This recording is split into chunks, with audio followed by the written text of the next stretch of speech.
Herkese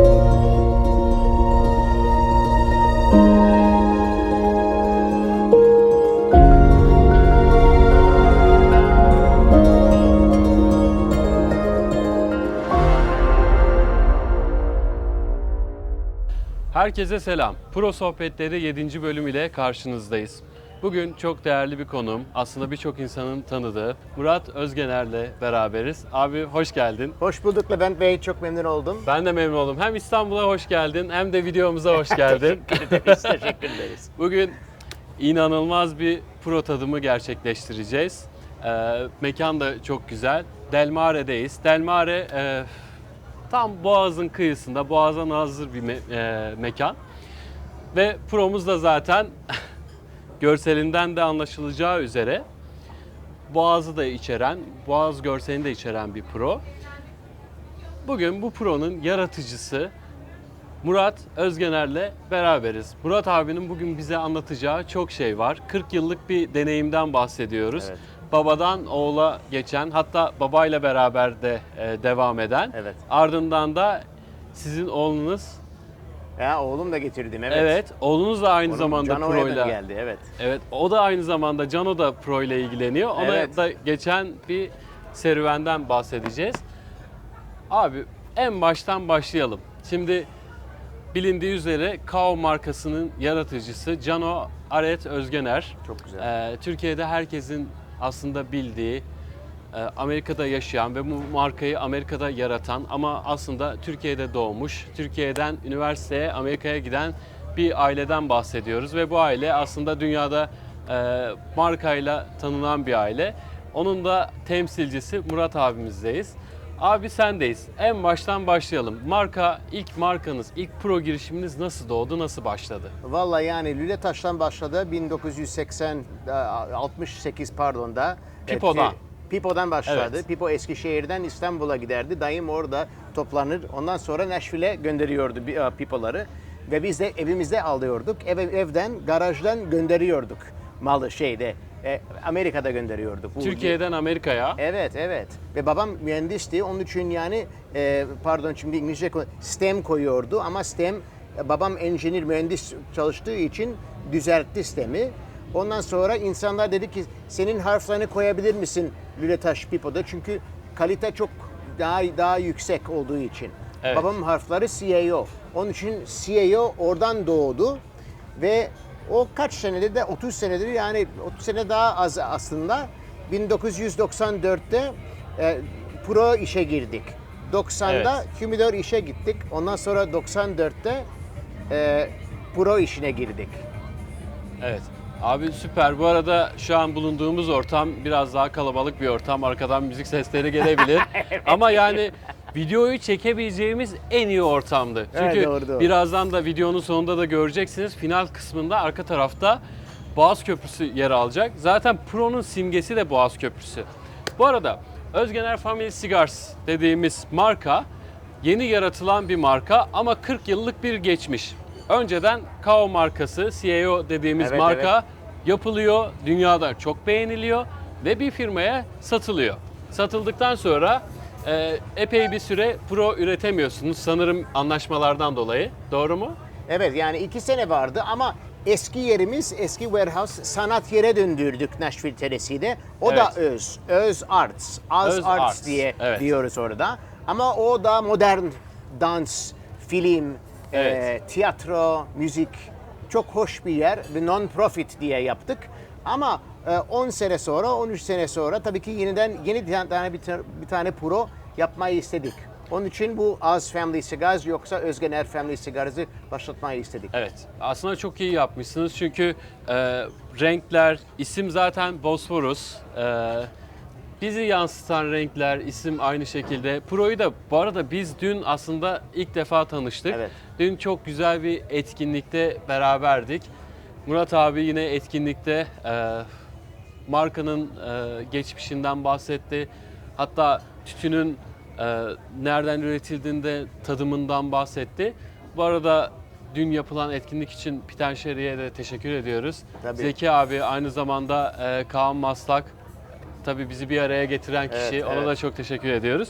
Şimdi yeni kurulan marka Az Sigar diyoruz Amerika'da. Evet, Amerika'da evet. Evet, bu markanın 2 tane şu an popüler piyasada piyasaya sürülecek ürünü var. Birisi Bosporus Pro, diğeri de Fırsat.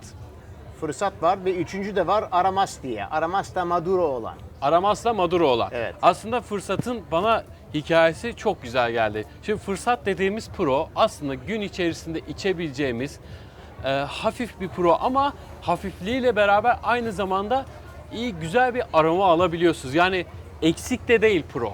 Ya içtiğiniz zaman bir o dolgunluğu da hissediyorsunuz. Evet, evet. Dün içtik, çok beğendik. Böyle güzel de bir hikayesi var. Aslında hikayesi sizin galiba anneniz ve babanıza dayanıyor. Şimdi ben bu kutuyu, bak hikaye zaten burada. Evet. Çünkü hikaye biliyorsunuz annem babam burada İstanbul'da Kadıköy'ünde yani yetiştirdiler. Babam Moda'da, annem Kadıköy'ünde. Zaten babam da onun ailesi Ermeniydi. Babası Evet. aslında Bağdat Caddesi'nde kuyumcuydu. Onun için Evet. yani o olduğu için ama Ermeni, onun için burada Mount Ararat gösteriyoruz. Evet. Sizin bildiğiniz bir bina var burada değil mi Levent Evet, Bey? Akdamar Kilisesi'nin olduğu Evet. bina Akdamar Adası'nda. Evet ama babam yani tabii ki Moda'da doğdu ve büyüdü. Evet. Annem de yani tabii ki yani bu da Bosforos, İstanbul'u gösteriyor. Çünkü annem babam İstanbul'da doğdular ve büyüdüler. Evet. Aslında orada tanışmadılar. New York'ta tanıştılar ki babam Columbia Üniversitesi'ne gitti mühendis okumayı için, master'ı almayı için. Annem de Fulbright Scholar'dı. Bank Street College of Education'a gitti New York'ta. Orada International House'ta birden çıkmaya başladılar. Kültür yani sanata gidiyorlardı yani opera, dans, Nurayev'i gördüler filan. Orada evlendiler. Ondan sonra Tennessee'ye taşındılar. Ve ortasında İstanbul gördüğün gibi bir tane vapur var. Çünkü Evet. gösteriyor bu hayatın journey. Nasıl yani bir yerden bir yere, bir yerden öbür yere nasıl gittiler diye.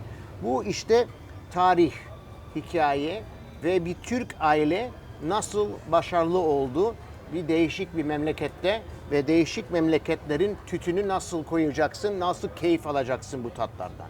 Evet, gerçekten inanılmaz. Yani düşünün iki aile de Türkiye'deler ama Türkiye'de tanışmıyorlar. Amerika'ya gidiyorlar. Amerika'da tanışıyorlar. Dün de anlattı Murat abi, orada da aşina olduk. Bu arada zaten biz dün 35-40 kişi Murat abileri dinledik. Ama şu an amacımız herkesin dinlemesi, bu yayın sayesinde Tabii, görmesi. Çünkü müthiş bir bence yani gerçekten mütevazi insanlar ve güzel bir başarı öyküsü var. Bu öykünün de bence herkes tarafından bilinmesi gerekiyor Murat abi. Çok teşekkür ederiz. Hem de biliyor musun CEO o büyüttüğü zaman insanlar hep yani diyorlar ki nasıl bir Türk aile başarılı olabilir bu Evet. pro dünyada bir. İki, nasıl bir tane kumpanya Nashville, Tennessee'den başarılı olamaz. Neden? Çünkü yani pro bilmem ne Küba'dan geliyor mu, Dominican mı geliyor mu, Nikaragua'dan, Miami'de, Nashville'de Türklerle nasıl olacak? Ama Evet. yaptık. Niye? Çünkü kalbimizden çalıştık, seve seve yaptık ve nasıl diyeyim çok yüksek bir kalite olması gerekiyor. Tütünler, kombinasyonları nedir? Babam mühendis, ben birazcık daha sanattan geliyorum. Evet. Onun için ikisi de pro, birazcık science, birazcık art, sanat. İkisi de kombine etmeye yani düşünmeye çok mühim bir şey pro yaptığın zaman. Ve nasıl yani prezente ve bu hikayeyi nasıl anlatacaksın? O da mühim bir şey düşünmeye. Evet, kesinlikle öyle. Zaten kutuya da baktığımızda sanat var, hikaye var. Bu arada lezzet inanılmaz derecede var. Yani ben dün gerçekten beğendim. Yani hiçbir şekilde rahatsız etmedi. Aslında bizim damağımıza uygun bir ürün. Yani bizim aslında sevdiğimiz bir ürün. Şimdi hep bize de sorular geliyor. Türkiye'de pro bulmak gerçekten zor. Herkes yazıyor yorumlara, işte nereden pro alabilirim, nereden pro bulabilirim, hangi proları içmeliyim. Şimdi asıl önemli soru, biz bu proyu nasıl bulacağız, nasıl içeceğiz, nasıl tüketeceğiz? Tamam, biz anlatıyoruz izleyicilere, onların da şeyi kabarıyor artık, iştahları kabarıyor. Bunu içmek istiyorlar. Evet. Nasıl içecekler? Vallahi tabii ki yani bizim çok iyi bir yani partnerimiz var burada. Dediğiniz yani Kaan Maslak. O da Evet. yani bir sürü yerlerde dağıtıyor. Tabii ki yani zor Türkiye'de. Ama Türkiye'de tat seviyorlar. Böyle puro tadı. Yoksa şarapın tadı, whiskey'nin tadı, rakının tadı bu mühim şeyler.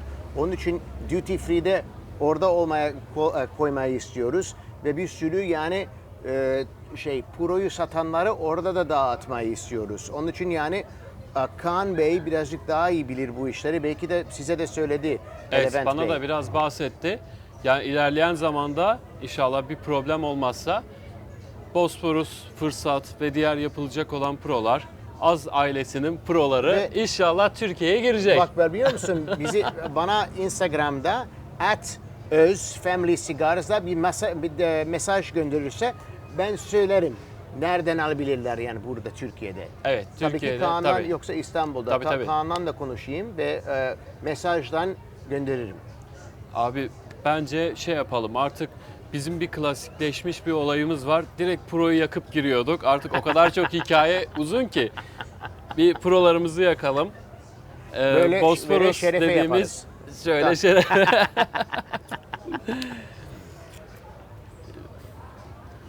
Böyle zaten her videoda da anlatıyorum. Proyu yakarken işte dikkat edilmesi gereken hususlar var. Evet. Biz özellikle genelde videolarımızda bu tarz jet çakmaklarla yakıyoruz. Pro'nun o ön daire kısmını olabildiğince döndürerek böyle kızartıyoruz abi. Her yeri eşit yanacak şekilde.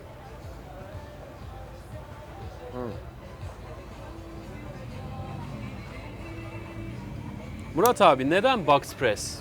Şu an mesela dünyada yeni popüler oluyor box press prolar. Çünkü box press olduğu zaman parti geliyor. güzel Evet, güzel çok kadınlar güzel oldu. geliyorlar. Bosforos'tan geminin üzerinde Bosforos'u yaktığı zaman güzel kadınlar geliyorlar. Bu arada evet, Bu şu an vapurun üzerinde.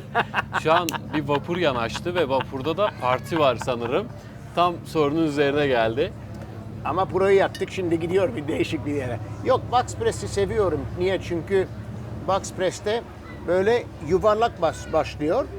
Ondan sonra birazcık daha az, çok az tütün olması gerekiyor ki box press olduğu zaman bu yuvarlak pro patlamasın. Evet. Çok sıkı olsa patlayacak pres ettiği zaman. Demek ki içtiğin zaman çok kolay yani çekiyorsun. Bazı proları içiyorsun ve birazcık sert oluyor, Duman birazcık gelmiyor. zor oluyor, duman gelmiyor. Bu box press'ten çok kolay duman geliyor buradan. Ama biz şeyden çalışıyoruz. Benim arkadaşım Ernesto Perez Carrillo, 30 senedir arkadaşız. Ve onun nasıl yaptığını box press, yani hiç fabrika böyle görmedim. Yuvarlak başlıyor. Evet. Birazcık daha az tütün, çok daha biraz az. Yani minimum. Ondan sonra bir odaya getiriyorlar. Çok nemli bir odada. Bu pro ıslak gibi oluyor. Çıkarıyorlar. Ondan sonra pres ediyorlar. Böyle bir tane tahta, öbür tahta ortasına koyuyorlar. Böyle bir vice var, çekiyorlar, pres ediyorlar. Ondan sonra bir çok kuru bir odaya getiriyorlar. Şey gibi, sauna gibi bir odaya getiriyorlar. Ondan sonra o nemi çekiyor. Çok iş ama sonuçta çok yüksek kaliteli bir pro içiyorsun. Şimdi şöyle bir şey var. Mesela bir Küba Pro'su alıyoruz. Onlu kutu 200 euro mesela. Ben ona her zaman diyorum ki onun aslında bedeli 200 euro değil. 240 euro. Niye? Çünkü biliyor musun abi? İçinde 2 tane tıkanık kesin çıkıyor. Tıkanık pro. Çünkü silindir tarzındaki prolarda bahsettiği gibi Murat abinin tıkalı çok pro çıkıyor. Ama ben daha box press'te tıkalı proya denk gelmedim neredeyse. Bu müthiş bir avantaj. Evet. Hem de aynı şey bak bu buraya Avrupa'da yahut da belki Türkiye'de bunu nasıl yeni dünya proları diyorlar. Evet.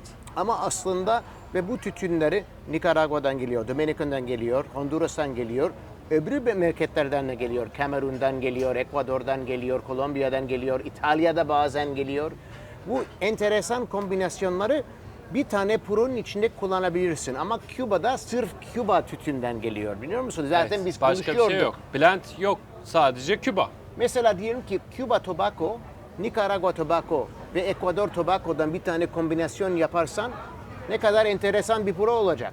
Ama Olmuyor. Neden? Olmuyor çünkü yani tabii ki Küba'da yasak ediliyorlar. Evet, yasak ettikleri için öyle bir problem var. Evet, onun için yani bunu içtiği zaman bu mesela bu kapası wrapper'ı Cuba Seed Havana 2000 Ekvador'da büyüttü, yetiştirdi.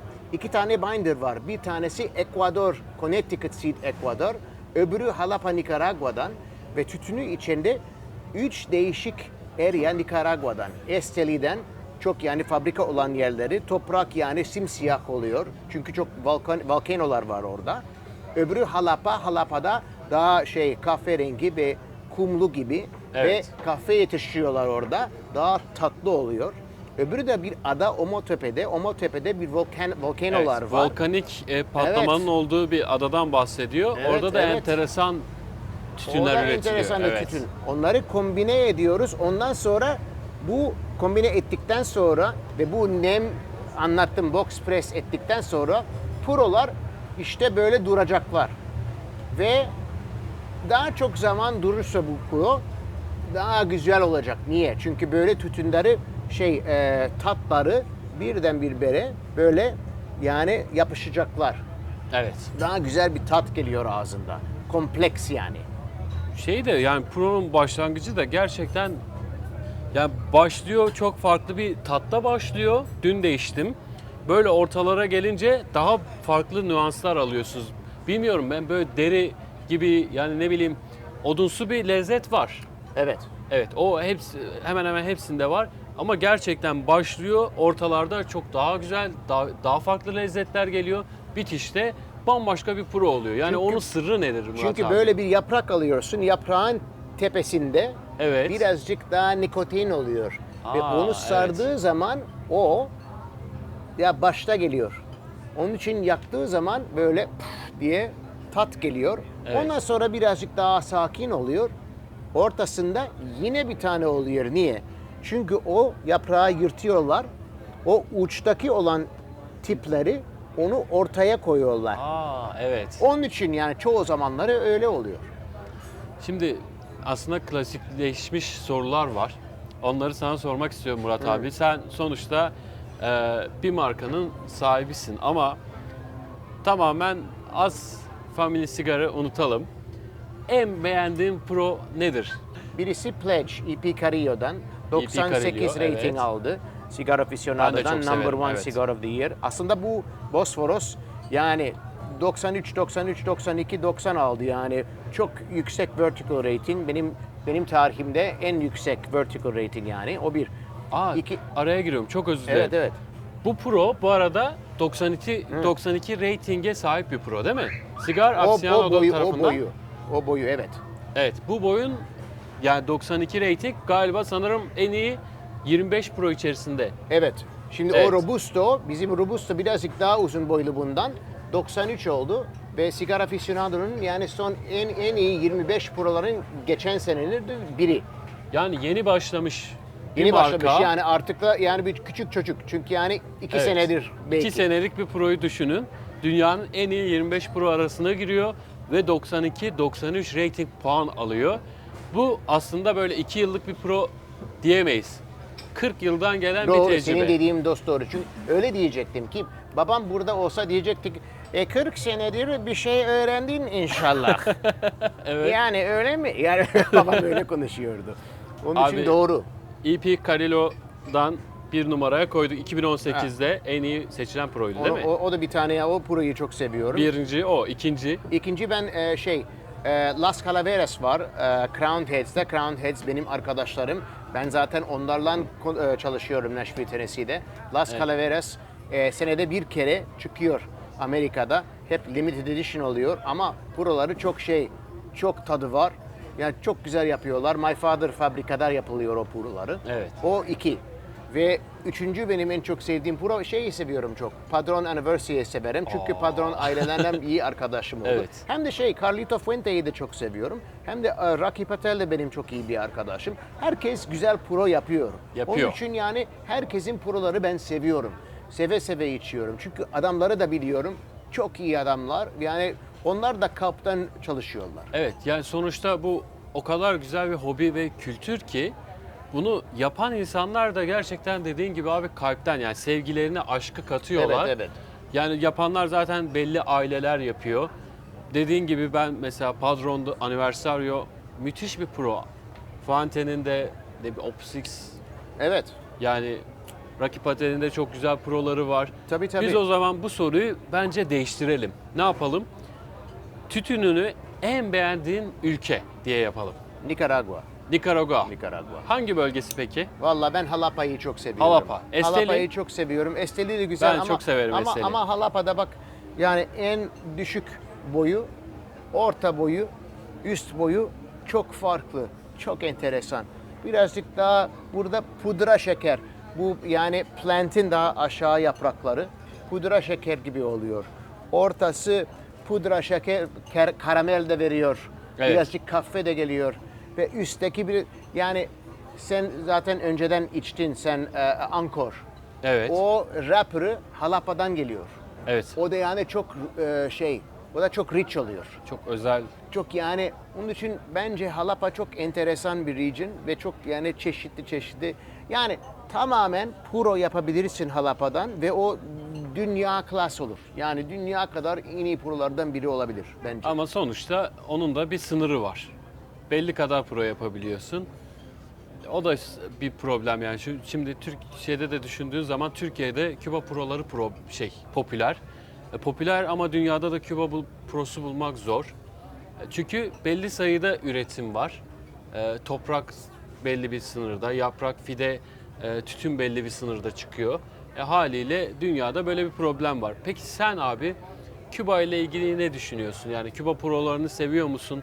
Sende yeri nasıldır ve ileride sence nasıl olacak? Küba proları kaybedecek mi o popülerliğini yoksa yine her zamanki gibi değerli pro olarak devam edecek mi?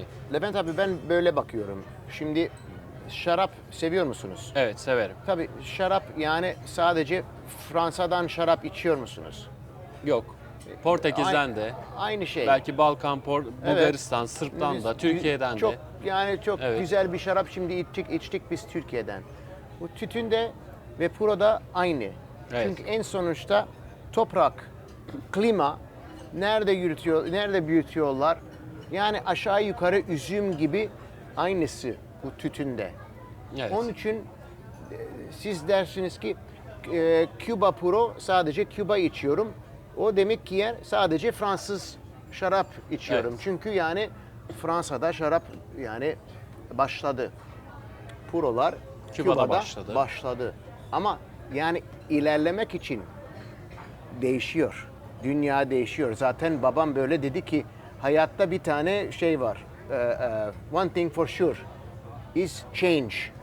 Evet. Değişik. Her şey değişiyor. Böyle Kesinlikle. zaman zaman geçerse. O aynı şey.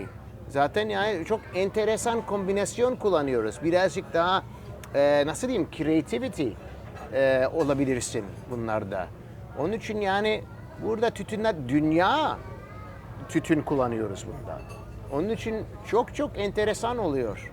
Yani one dimensional olmuyor. Diyelim ki tamamen Nikaragua'dan puro olsa o da yani şey olur. O da yani maximum potential olamaz. Pardon birazcık İngilizce Evet. konuşuyorum. Yani Murat ki. abi Amerika'da yaşadığı için arada Evet, İngilizce de devam İngilizce. ediyor. Ama gerçekten Türkçesi de inanılmaz. Evet, yani idare ediyorum. Yok, yani yok, çok iyi. Hiç okula gitmedim. Sadece anneannemle, dayımla, ablamla konuşmalar. Ama yok, güzel bir Türkçem var. Annemle, Abi babamla. peki mesela şimdi Kao markası herkesin aslında bildiği marka. Kaç yılında satıldı? 2008 yanlış hatırlamıyorum. 7 mi? 2007'nin sonuçta. Sonunda. Sonunda. Az Cigars mesela ne zaman? 2 yıl oldu başlayalı. 2000 Evet. 20 yani 21-22 gibi yani değil mi? Temmuz 22'de satmaya Tamam. başladık ama aslında November 22. Peki o Kasım galiba. aradaki 14 yılda ne yaptın abi? Mesela yani Pro ile ilişkini bitirmedin muhtemelen. Pro zaten içiyordun. Evet. Yani Pro ile ilgili konuşacak olursak galiba yine o sizin sanat galerisi Sanat kısmında, yerlerinde çalıştık, Orada evet. da çalıştınız ama Pro ile iletişimin business olarak neler yaptın? Şimdi aynı anda bu arkadaşlarım bizim CEO'daki çalışan arkadaşlar. Onlar iki en iyi arkadaşlarım başlattılar. Crowned Heads'i başlattılar. Yeni bir tane marka. ve ben onların yani zaten konuşuyordum ve onlara yardım ediyordum. Yani ama çok hands off, yani behind the scenes. Yani beni görmüyorlar. Evet, ama sen yani arka planda onları Evet. destekliyorsun. ama onlar yürütüyorlardı işi ve Evet. güzel büyüttüler. Bir butik brand çok güzel yaptılar. Ama Süper. onlar dediler ki sen ne vakit hazır olursan biz buradayız. Onun için şimdi düşündüm 2 senedir nedir yani ben kimim, nereden geldim, benim için ne mühim, benim için bu benim ailem, ne seviyoruz, insan seviyoruz, tat seviyoruz, şeyi seviyoruz, detaylar, ne ingredients yani. Hangi tütünleri koyuyorsun böyle bir güzel bir tat alma için. Ondan sonra dördüncü şey de insanlar böyle gülsünler, seve seve içsinler. Evet. Birbirlerinden anlaşma, konuşma sevsinler. Good humor diyoruz. O 4 pillar bizim yani şeyimiz, bizim yani Vizyonunuz. bizim principle'larımız Evet. yani. Evet. Onun için onu konkret ettiğimiz zaman nasıl bu hikayeyi anlatabiliriz diye. Ondan sonra ve nasıl bir logo, öz koyduk. Çünkü tabii ki burada Türkiye'de özgener insanlar kolay kolay özgener anlıyorlar. Ama Amerika'da daha zor. Az incir mi, az ingir mi diyorlar. Onun için onu öz diyoruz abi, daha kolay oluyor. Evet abi, güzel. Zaten herkes özü biliyor çünkü meşhur bir film var. Herkes yani küçük çocuk olduğu zaman Wizard of Oz seyrediyorlar Amerika'da. Ama yani sizi tebrik ediyorum. Dünya pazarı için aslında pro üretiyorsunuz ve ürettiğiniz proya Türkiye'den kendi soyadınızı kullanıyorsunuz. Bosporus'u kullanıyorsunuz. Türkiye'den görselleri kullanıyorsunuz. Ve yaptığınız pro da inanılmaz. Zaten biz hep mesela inceleriz.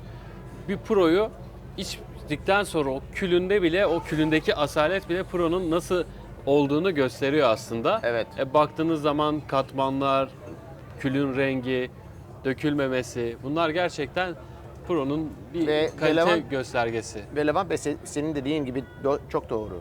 Ama biz yani 40 senedir bu işte çalışıyorduk olduğu için Evet. babam dedi ki 2 tane çok mühim bir şey var. Birisi yani education, Evet. öbürü de reputation. Yani bizim reputation çok güzel. Yani insanları çok iyi davranıyorduk, çok iyi iş yapıyorduk, kalbimizden çalışıyorduk. İnsanlarla yani öbür böyle tip insanlarla çalışmaya seviyorduk. O insanlar bize de geliyor. Onun için yani Ernesto Perez Carrillo'ya ben gidebilirim. Ve o diyor ki yani hiç kimseye pro daha yapamıyorum. Ama abi senin için yapacağım. Seni Süper. biliyorum. Senin tarihi biliyorum. Senin babanı biliyorum, kardeşini biliyorum. O mantıklı bir şey oluyor bence. Aynı anda şeye de gidebiliyorum. Padrona, Fuente'len konuştum. Onlar da benim gibi abi yani sana pro çok yapmayı isterim ama şu anda yapamıyorum. Tamam işte o kadar. Yani böyle bir honest bir konuşmalar oluyor. Evet, yani demek ki verdiğiniz enerji, insanlara verdiğiniz sevgi bunu gerektiriyor. Yani babanız da ışıklar içinde uyusun. Gerçekten Teşekkür ederiz. Türkiye'de pro içen birçok insan tanır, bilir yani. Övgüyle de bahseder. Bilmeyene de biz anlatırız, söyleriz. Amerika'da böyle bir Türk pro markası doğdu ve böyle başarılı bir öyküsü var. Bu gurur verici bir şey. Yani inşallah Özgener Family Cigars da dünyada yine aynı eskisi gibi yukarılara çıkar ki zaten biz tattık, çok beğendik. Önde görüyoruz yani bunun için önde hiçbir engel yok abi. Ama da bizim için biliyor musun yani Türkiye merkezi bizim için kıymetli. Ben zaten Kan Maslak'la konuşuyordum. Ona söyledim ki yani Amerika ve Türkiye bizim 2 tane çok mühim ülke bizim Evet. için. Çünkü biz Türk'üz. Burada yani hikaye oradan geliyor. Onun Evet. için yani ilk merkez Amerika'dan başka Türkiye. Evet. Öbürleri bize CEO'da bize geldiler. Bu aynı anda böyle yapacağız. Ama insanlarla çalışmaya mühim bir şey. Onun için öbür anlaşmalar varsa değişik memleketlerden o insanlar da şey olması gerekiyor. Yani nasıl yürütüyorlar onların işi? Kaptan da çalışıyorlar mı? İyi mi yani Pro'yu anlıyorlar mı tarihi? Seviyorlar mı tarihi? Evet. Do they believe it? Onlar mühim bir şeyler. Şimdi abi bizim favori sorularımızdan birisi. Pro'yu en çok neyle içmeyi seversin? Alkol olarak Evet. ya da kahve olarak. Yani favorinden hangi içecek var? Vallahi şey seviyorum, whisky seviyorum, bourbon seviyorum Pro'dan. Şey seviyorum, Lagavulin çok seviyorum bazen. Oo, O Lagavulin güzel olur. soğuk olduğu zaman. Yoksa biz Tennessee'de oturuyoruz. Tabii ki Tennessee'de single barrel Jack Daniels'ı seviyorum çok. Aynı anda Kentucky'de bourbonlar da çok yani güzel. Çünkü birazcık tatlı olduğu için ve birazcık ağır olduğu için Pro'lardan iyi gidiyor. O birazcık tatlı olan şekerli yani ağzında Pro'lan yani iyi gidiyor. Alkolsüz olarak mesela gün içerisinde alkol tüketmiyorsun diyelim. Ne seversin? Tabii ki kahvelen içiyorum. Kahveyle. Aynı anda gazozlu su da seviyorum. Çünkü gazozlu su bazen Nötrlüyor. evet. Evet. Nötrlediği O da için- güzel oluyor. Evet. Evet, o da güzel olur. Benim de şöyle bir deneyimim var. İlk defa anlatıyorum. Şimdi bizim Antep'te baklava var. Antep baklavası bilir misin? Evet. Meşhur. Ama böyle ağır olur. Bir iki tane yedikten sonra bir üstüne çöker yani. Onu daha fazla yiyebilmek için arada salatalık yiyorlar. Ha. Biz de işte bir arkadaşım bir tepsi baklava getirdi. Ben dedim ki bu çok dedim. Baklava dedim tamam bonkörsün ama dedi ki sen dedi merak etme. 1 kilo da salatalık poşetle getirmiş. 2 tane baklava yedik. Sonra salatalık yedik. Ha, çok Bir enteresan. iki tane daha baklava yedik. Ha, Bir daha hiç salatalık bilmedim. yedik. Bir iki tane daha yedik. Vallahi Demek ki o an anladım ki o salatalık ağzı gerçekten çok iyi nötrlüyor. Ha, Yani biz enteresan. aynı şeyi Pro'da da yaptım. Pro içtikten sonra aralarda böyle salatalık yiyorum. Birdenbire Pro'yu sanki yeniden içmiş gibi Ha, çok oluyorum. enteresan. Ya bunu da bilmiyorum belki Hiç keşfeden hiç vardı denemedim. ama yani ben böyle bir şey keşfettim abi. ben de deneyeyim onu. Hiç denemedim. Ama çok iyi bir fikir. Evet, Yani hiç ama- duymadım. İlk kere duyuyorum ama. Denemen gerek. Ama denemem Türk gerekiyor. salatalığı. Şimdi Ha. O zor olacak. zor olur.